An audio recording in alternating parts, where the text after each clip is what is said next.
Hi everyone, स्वागत है आप सभी का मेरे यूट्यूब चैनल में। आज हम डिस्कस करेंगे अपने संडे कमेंट बॉक्स में जो भी आपने क्वेश्चंस पूछे हुए हैं। ठीक है, तो चलिए स्टार्ट करें हैं। फर्स्ट है Preeti, thank you so much ma'am for your advice that help me a lot during BEd second year exams. Do you have any information regarding our result. तो जो आपका रिजल्ट आने वाला है वो इसी हफ्ते में आपको साइट पर देखने को मिल सकता है। ठीक है, चेक करते रहना आप अपनी साइट्स को। Next Prince, I am from IGU, BEd second year के पेपर फिनिश हुए हैं। आपके notes was very helpful and important questions जो भी आपने बताए थे वो भी। Thank you so much for supports. Thank you Prince ji. उसके बाद है Ankita, firstly I would like you thank you for regular updated give some tips for exams in last days. आप अपने इम्पोर्टेंट क्वेश्चंस की तैयारी करें। आपके एनी 5 क्वेश्चंस आपके एग्ज़ाम में देखने को मिलेंगे, मतलब आपको एनी 5 क्वेश्चंस करने हैं CRSU में, तो आपको कोई भी 3 यूनिट अच्छे से कर लेनी है। ठीक है, फर्स्ट सेकंड यूनिट या फिर जो भी आपको अच्छे से आती हैं उन 3 यूनिट्स को आप अच्छे से कर लीजिए। उन्हीं में से आपके 5 क्वेश्चन अरेंज हो जाएंगे। उसके बाद है नेक्स्ट AK47, थैंक्स मैम, आपका सपोर्ट बहुत मिला BEd फर्स्ट ईयर में। MDU के लिए मैम MDU का रिज़ल्ट कब तक आएगा।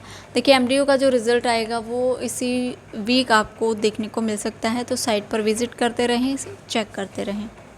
उसके बाद है नेक्स्ट विवेक, CDLU सेकेंड ईयर में यानी 5 क्वेश्चंस कर सकते हैं, तो उसमें फर्स्ट क्वेश्चंस कंपलसरी है या नहीं।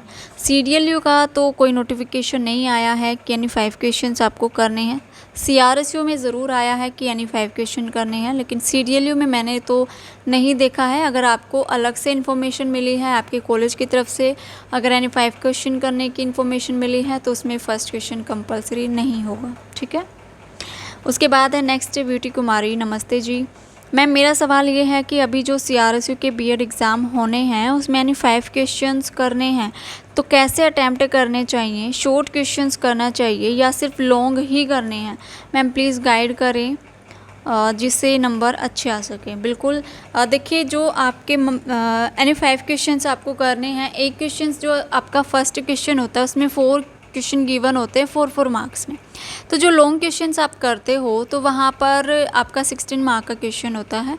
तो 16 मार्क के क्वेश्चन जब आप अटैम्प्ट करते हो तो लॉन्ग क्वेश्चंस तो वो होगा, तो हो सकता है बीच में कुछ स्किप कर दो। तो उसमें से अगर बहुत ही अच्छी तरीके से आप उसको अरेंज करते हो, लिख के आते हो, डायग्राम बनाकर आते हो, तो आपको 12, 13, 14 मैक्सिमम आपको नंबर मिल सकते हैं।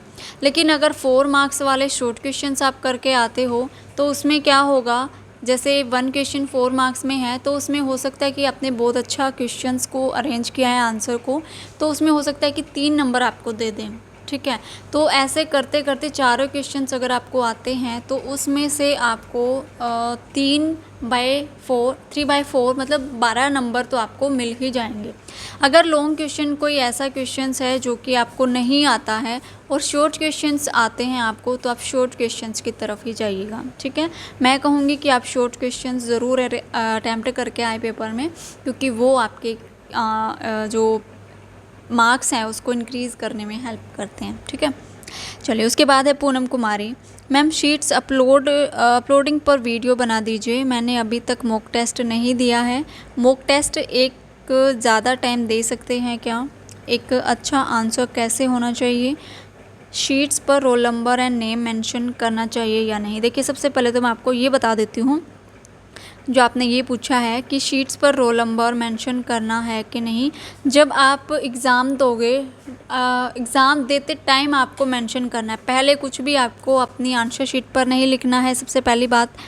उसके बाद आप सबसे ज़्यादा मार्क्स कैसे लेकर आ सकते हो, एक आंसर को एक अच्छे फॉर्मेट में आप प्रेजेंट करें। सबसे पहले आपको इंट्रो लिखना है, डेफिनेशन लिखनी है, उसके बाद जो पूछा गया है वो लिखना है, और आपको हेडिंग में उसको रिप्रेजेंट करना है। ठीक है, उसको हेडिंग में अगर आप अच्छे से हेडलाइन उसकी बनाओगे, पॉइंट्स उसके ज़्यादा से ज़्यादा बनाओगे और उस डायग्राम के थ्रू उसको शो करोगे, तो आपके मार्क्स ज़्यादा से ज़्यादा बनने के चांसेस हो जाते हैं।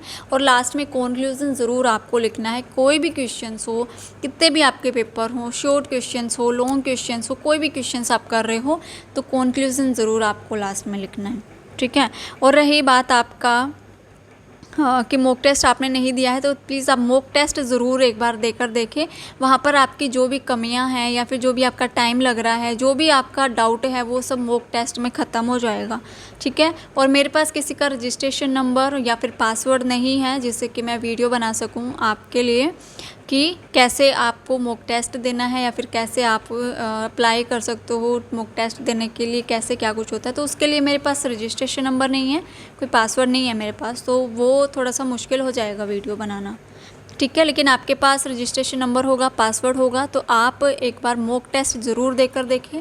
एक बार नहीं, आप कितनी बार भी मॉक टेस्ट दे सकते हो, 2 बार, 3 बार, 4 बार, कितनी बार भी आप मॉक टेस्ट दे सकते हो, ठीक है। चलिए, उसके बाद है सुमन, CRSU की तरफ से कोई न्यू नोटिफिकेशन है मिरर को लेकर, ड्रेसिंग मिरर से काम चल सकता है क्या? देखिए, नया कोई नोटिफिकेशन तो नहीं है मिरर को लेकर। ड्रेसिंग टेबल, जो ड्रेसिंग वाला जो मिरर होता है उससे काम चल जाएगा अगर वो 4x3 का है। अगर 4x3 का मिरर आपके पास नहीं है तो आप 2 या 3 मिरर को जोड़कर भी आप इस तरीके का साइज़ बना सकते हो। ज़रूरी नहीं है कि आप मार्केट से ख़रीदो। अगर आपके पास ज़्यादा मिरर हैं, 2 ड्रेसिंग टेबल वाला मिरर है, तो आप उसको जॉइंट कर सकते हो। इस तरीके से आप उसको अरेंज कर सकते हो, ठीक है, इससे काम चल जाएगा। उसके बाद है next Abhinandan, CBLU B Ed first year and second year का रिज़ल्ट कब तक आएगा? CBLU के एग्ज़ाम अभी हुए हैं, तो कम से कम रिज़ल्ट आने में 1 महीना तो आपका लगता ही है, तो अभी थोड़ा वेट करना पड़ेगा आपको। नेक्स्ट है निधि, मैम ये बताइए कि पैडागोजिकल एनालिसिस और लेसन प्लान के कॉमर्स वाली बुक से रीड करके हिंदी में एग्ज़ाम में भी लिख सकते हैं क्या? जो पैडागोजिकल एनालिसिस और जो लेसन प्लान के मीनिंग्स जो होते हैं, जो उनकी एलिमेंट्स होते हैं, टाइप्स होते, नीड होती है, इंपॉर्टेंस होते हैं, कुछ आप लिख सकते हो लेकिन कंप्लीट नहीं लिख सकते, क्योंकि कॉमर्स के पैडागोजिकल एनालिसिस के टॉपिक अलग होते हैं, हिंदी के अलग होते हैं, तो कुछ डिफरेंस ज़रूर आपको इसमें देखने को मिल सकता है। बिल्कुल सेम आप नहीं लिख सकते, ठीक है। तो थोड़ा बहुत आप चेंज कर सकते हो, जैसे नीड्स एंड इम्पोर्टेंस तो सेम ही होती हैं इनकी, लेकिन जो पैडागोजिकल एनालिसिस के टॉपिक होते हैं ना, वो आप सेम नहीं कर सकते, उनके लिए तो अलग अलग ही होते हैं, ठीक है। चलिए, नेक्स्ट है मोनिका, CRSU के पैडागोजिक ऑफ मैथमेटिक्स के इंपॉर्टेंट क्वेश्चंस बता दीजिए। ठीक है जी, करा देती हूँ, कल करा दूँगी, ठीक है। नेक्स्ट है Alok Kumar, BEd first year scholarship के फॉर्म फिलअप हो रहे हैं क्या? नहीं, अभी तो ऐसा कोई नोटिफिकेशन नहीं आया स्कॉलरशिप के लिए। चलिए, नेक्स्ट है धीरू, CRSU बीएड में ऑनलाइन मोड में एग्ज़ाम कॉपी में पेपर आईडी पेज नंबर पहले से भर ले क्या, या एग्ज़ाम के टाइम पर भरना है? देखिए, पहले कुछ भी नहीं लिखना है आपको आपके आंसर शीट पर। अगर आपने पहले से कुछ भी लिख दिया, पेज नंबर भी लिख दिया, तो हो सकता है आपकी UMC बन जाए, क्योंकि आपको स्टार्टिंग में दिखाना है कैमरे के सामने कि आपकी शीट ब्लैंक है, कुछ भी आपने उस पर नहीं लिखा हुआ है, ना आपको रोल नंबर लिखना है, ना ID लिखनी है, ना पेज नंबर लिखने, कुछ भी सबसे मतलब एग्ज़ाम देने से पहले नहीं लिखना है। जब आप एग्ज़ाम दोगे उस टाइम पर आपको सब कुछ लिखना है, ठीक है। उसके बाद है Pinky, MDU B Ed first year का रिज़ल्ट कब तक आएगा? इसी वीक में आपको रिज़ल्ट मिल जाएगा साइट पर, ठीक है। नेक्स्ट है Sanjeev, MDU B Ed second year का रिज़ल्ट, बिल्कुल MDU का बीएड फर्स्ट ईयर नहीं, फर्स्ट ईयर का लेट आएगा, सेकंड ईयर का आपको इसी वीक में देखने को मिल सकता है। पिंकी, जो फर्स्ट ईयर का रिज़ल्ट है वो हो सकता है नेक्स्ट वीक आपको देखने को मिले, अदरवाइज़ सेकंड ईयर का आपको इसी वीक में देखने को मिलेगा, ठीक है।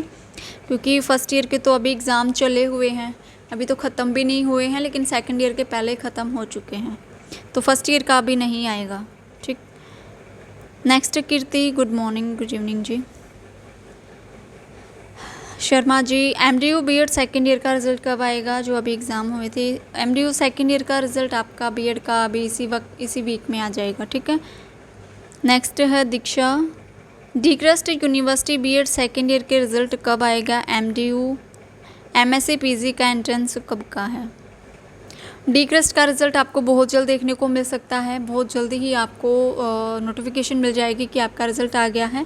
और जो MSc MDU की तरफ से आप एडमिशन्स ले रहे हो, तो कल की लास्ट नहीं, 13 की लास्ट डेट है यूनिवर्सिटी में एडमिशन्स के लिए। तो जब आप अपना फॉर्म फिलअप कर लोगे, उसके बाद एंट्रेंस एग्ज़ाम्स आपके होंगे, तो ये सब आपको साइट से ही पता चलेगा, ठीक है, वहाँ से आप चेक कर सकते हो।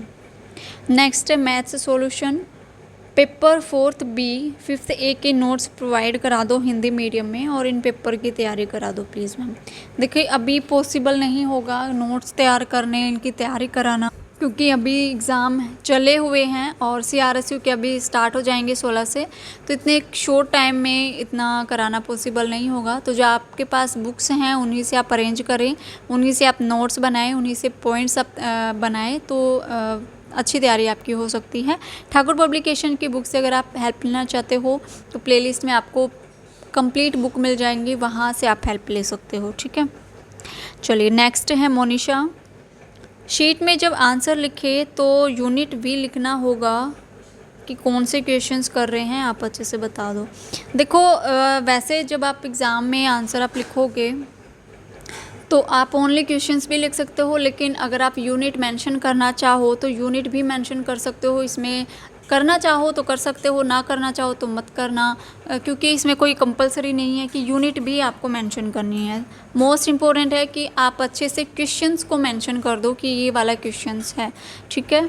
अगर यूनिट मेंशन कर दोगे तो बहुत अच्छी बात है। चलिए उसके बाद है नेक्स्ट बेनीपति। हरियाणा में एमएड की फ़ीस कितनी है? हरियाणा में एमएड की फ़ीस है जी आपकी 40,000 पर ईयर। केयू के बीएड सेकेंड ईयर का रिज़ल्ट कब तक आएगा? केयू के बीएड सेकेंड ईयर का रिज़ल्ट बहुत जल्द आपको साइट पर देखने को मिल जाएगा, आप साइट चेक करते रहिएगा। नेक्स्ट मोनिका। मैम मैंने ऑनलाइन एग्ज़ाम के लिए रजिस्ट्रेशन किया था और मैंने अभी चेक किया तो उसमें बीएड सेकेंड ईयर का 27 तारीख को जो एग्ज़ाम है होना है understanding discipline and subject, accidentally skip हो गया है और अभी रजिस्ट्रेशन में कुछ चेंजेस भी नहीं हो पा रहे हैं। कॉलेज वाले भी फ़ोन नहीं उठा रहे हैं। मैं बताइए कि क्या करूं, एग्ज़ाम दे पाऊंगी या नहीं। देखिए अभी तो आप कुछ भी चेंज नहीं कर सकते, क्योंकि रजिस्ट्रेशन के टाइम पर आपको ध्यान देना था कि आपने सारे क्वेश्चंस जो आपके एग्ज़ाम्स हैं, जो क्वेश्चंस हैं, जो क्वेश्चन पेपर हैं, जो सब्जेक्ट हैं आपके, वो आपके अच्छे से टिक हुए हैं या नहीं। अब तो आप कुछ भी चेंज नहीं कर सकते उसमें। तो एक बार कॉलेज से कांटेक्ट कर लीजिएगा, कल कांटेक्ट कर लेना। और जो स्क्रीन पर नंबर शो होते हैं जब आप ऑनलाइन रजिस्ट्रेशन के लिए आपने अप्लाई किया था, तब एक 2-3 नंबर शो हो रहे होंगे आपको।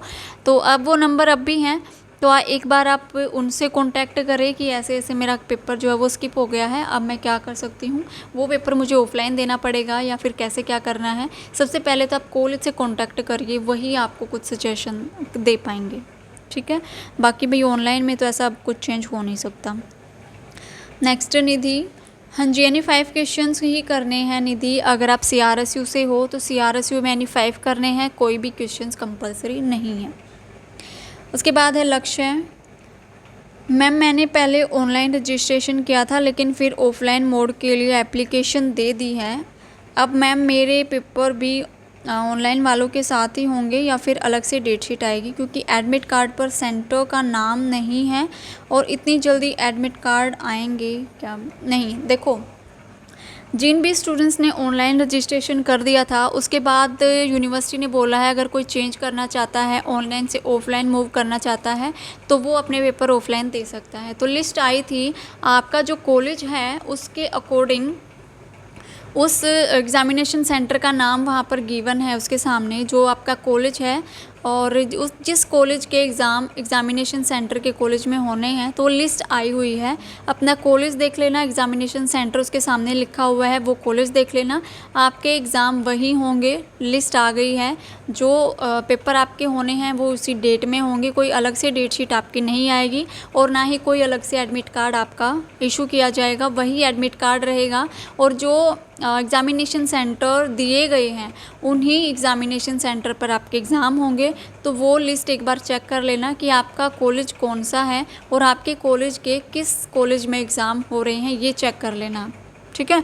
बाकी 14 तारीख को आपके जो ऑफलाइन अगर आप एग्ज़ाम दोगे, क्योंकि आपने ऑनलाइन से ऑफलाइन मूव किया है, तो लिस्ट में आपका नाम अपना चेक कर लेना एक बार, आपका आया हुआ है या नहीं, ठीक है।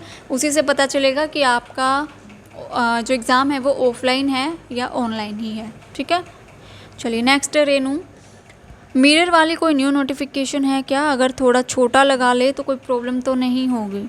देखो मिरर की तो कोई नई नोटिफिकेशन आई नहीं है, लेकिन मिरर जैसे 4/3 का इन्होंने साइज़ बताया है, तो 4/3 जैसे 3.5 हो सकता है और 2/2 हो सकता है, मतलब 2.5 3.5 इस तरीके का हो सकता है। आधा फुट आधा इंच का कोई गैप नहीं होता, क्योंकि एग्ज़ामिनर आपके कैमरे से निकलकर मेज़र नहीं करने आएंगे कि कितना 4/3 का ही है या नहीं।